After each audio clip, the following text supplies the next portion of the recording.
Thank you for watching us on YouTube. But did you know that if you're on the go, you can get the full show as a podcast now? You can get our morning breakdown of the most important topics facing our country, news not being covered by the mainstream media, interviews with change-making progressives, and info on what you can actually do about all this. Search for The Damage Report on your favorite podcast app and subscribe so you know when new episodes are ready to go.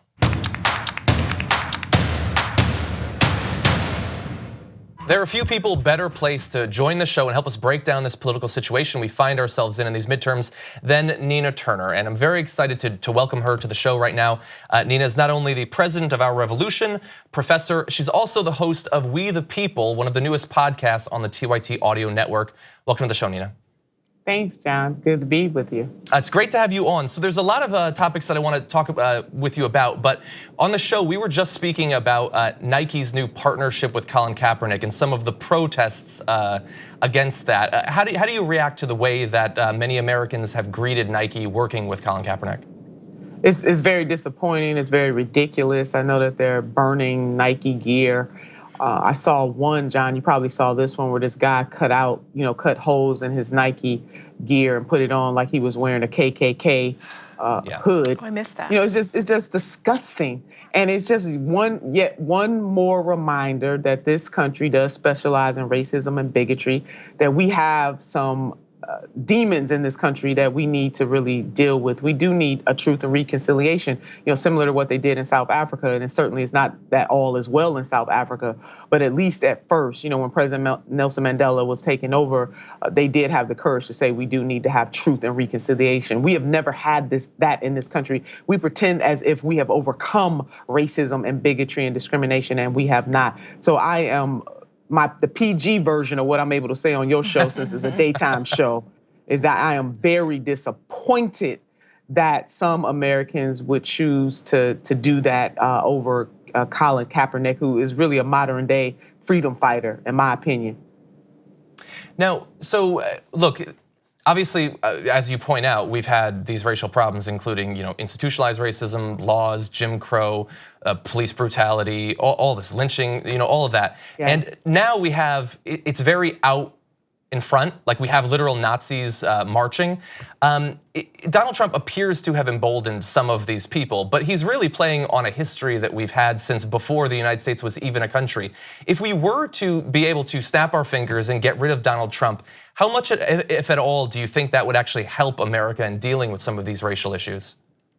It wouldn't help much, John. I mean, I think for us, and you hit the nail on the head, Jim Crow, slavery itself, black codes, and we're talking about institutional racism. And sometimes people don't get that. We're not just talking about one individual that is a bigot. We're talking about within the systems in this country, socially, politically, economically. We're talking about systemic racism. But if President Trump went away, it may make some folks feel comfortable that the symbol itself, i.e. the colored water fountain, if you will, and the white water fountain is not staring us in our face. But what is happening under the presidency of Donald Trump is that we're forced to come face to face with the fact that those demons, the demons of race and bigotry, still plague this country, even though generation after generation, we certainly have made progress. But it was very easy when you have presidents and other leaders who don't embrace that, for us to think as a country that we have really overcome. We have overcome a little, but we have many more miles to go. So it wouldn't really change what is deep seated in the nature of this country, John. And that is the part that I think many leaders are afraid to really deal with. Mr. Trump is a convenient excuse, but when he is gone, what will be our excuse to deal with racism and bigotry when we don't have somebody like him in the White House? I want to turn back to the midterms and some of the ways that we're trying to change the face of government in just a bit. But also, you're close to 10 episodes in now on your new podcast, We the People. So in that, you say that you focus on the real people who are actually being affected by these policies by speaking with some of the most high-profile and influential people in social justice, politics, art, all of that. What is your goal with your podcast? What are you hoping to achieve with it? The goal of We the People, I want people to see themselves in We the People. And yes, certainly we start off by having conversations with movers and shakers, whether they're the grass top, so to speak, or the grassroots. It has been a great journey thus far. I mean, I've had people on like Susan Sarandon and Killer Mike, who brought all kinds of cool to the show, John. Just all kinds of cool to the show. To even interviewing Senator Sanders. So it has been really great. I interviewed a high school student who talked about, being able to be at the March for Our Lives. So it's the whole gamut. It's not just the people with the fancy titles. We're talking to everybody, but I do want people to see themselves, and I want folks to believe and to know that ultimately, no matter how daunting situations are, and no matter how daunting situations may look, that the power is really with us, we the people. And if we decide to move, if we decide to be the change, change will happen in this country. So really excited about being on the TYT launch of some pretty incredible podcasts. Nina, hi, Brooke Thomas here. I want to ask you a question a little bit about yourself. I've seen you described more than once as unapologetically Black, and I think your presence is uplifting for a lot of people, and I've seen that online. I want to know, when it comes to politics, we are in this weird space in our country right now, maybe not necessarily new, but weird. How important is it for you to be just authentically yourself? Brooke, very important, and thank you for that question. I rarely get questions about myself, but it is vitally important for me to be who I am. I mean, just, when we talk about in the Black community, Black from a distance, that's me.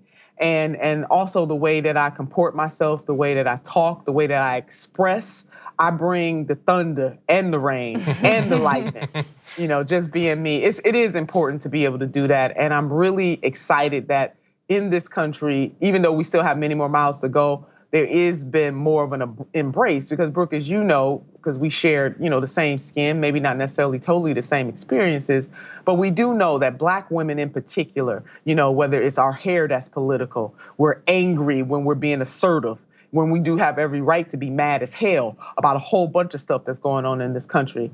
But it's refreshing to be able to do that. And I'm young enough now that I can't be anything else but who I am. And so what I express and what I bring to the world is the fierceness that God has certainly blessed me with.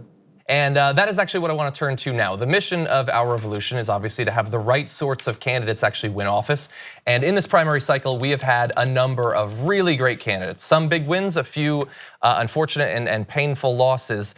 But I want to turn to one in particular. So no one has been talking about Alexandria Ocasio-Cortez. I'll be the one person to actually talk about it. No, but she won. And ever since then, there has been a level of critical analysis of every word that she speaks, every move that she makes, trying to find perceived missteps and things like that. How have you reacted to the hypercritical focus on people like Alexandria Ocasio-Cortez and especially other progressive women? I've talked to Alexandria and just told her to keep her eye on the prize. You're always gonna have haters. Haters gonna hate. That's what they do. But she has to stay focused, and she is doing a tremendous job. Not only did she win, beat the number 4 person in the United States Congress on the Democratic side, shook things up in a way that we really needed on the progressive side, but she's also out there helping her other sisters and brothers who have primaries that are, difficult and challenging primaries. As a matter of fact, I'll be going to Delaware tomorrow to help Ms. Harris, who's running for the U.S. Senate, and Ocasio-Cortez has been there. So she just has to keep her eye on the prize and stay focused and not allow people to pull her off her game. We all make mistakes. We all have missteps. We all say, things that we wish we could take back or have phrase it a different way. She is on a mission to lift this country. Her very presence is doing that. And she's not just sitting on her laurels. So I say, as I advise her, forget the haters, just keep focused and serve the people of your district. And by extension, she's serving the citizens of this country. So very proud of her. Yeah.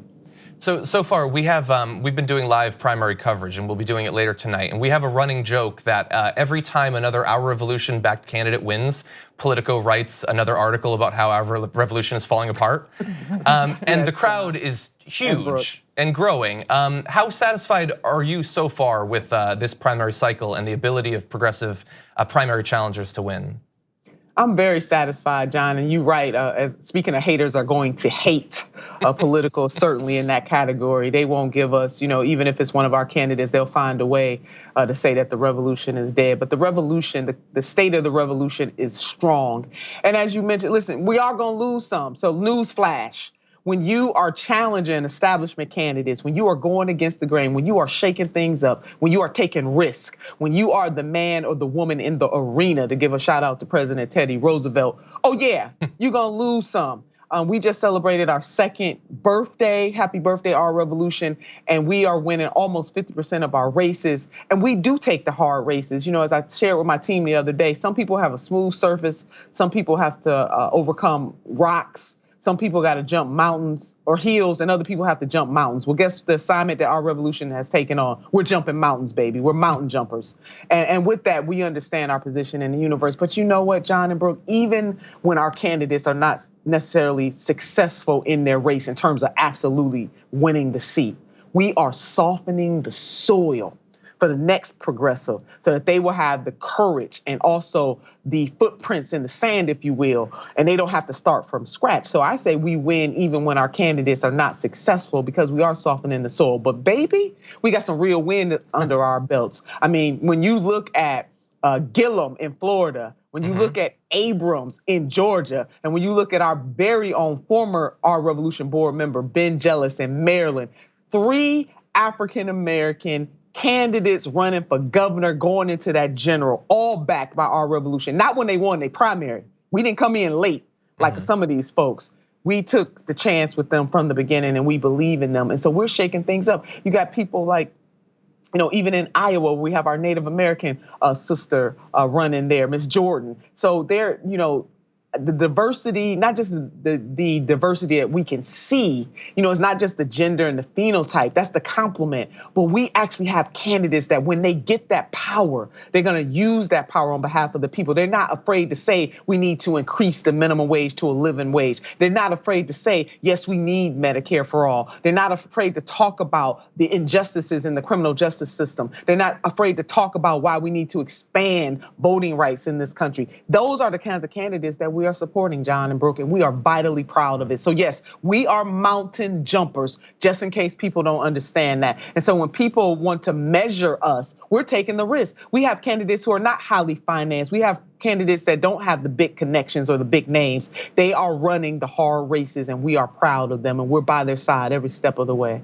Well, look, I know obviously our viewers are gonna be really excited for you to be on the show, but I'm gonna keep it real. I just have you on to get me fired up. I just need this every once in a while. You feel inspired now, right? I wanna cover some primaries right now. I don't know about you. So I wanna ask you one other area. So we've got the primaries, which we're trying to get as many people as possible to pay attention to, but behind the scenes, there's other reforms happening. And we saw that last week with the changes to the superdelegate system in the DNC, some changes around the edges to caucuses. What do you think about the ability of the Unity and Reform Commission to get those changes passed? How excited are you about that? Very, and without the push of the grassroots, so let me shout them out, people from all over this country who made the demand of the Democratic Party would never have happened. So I'm really proud of that work, people pushing all over this country to make sure that it happened. I know for many folks, no, certainly this is not the end all be all, John and Brooke. We understand that just because we were able to stop the superdelegates from putting their bodies on the scale, they can't vote on the first vote. They can't vote on the first ballot, so to speak.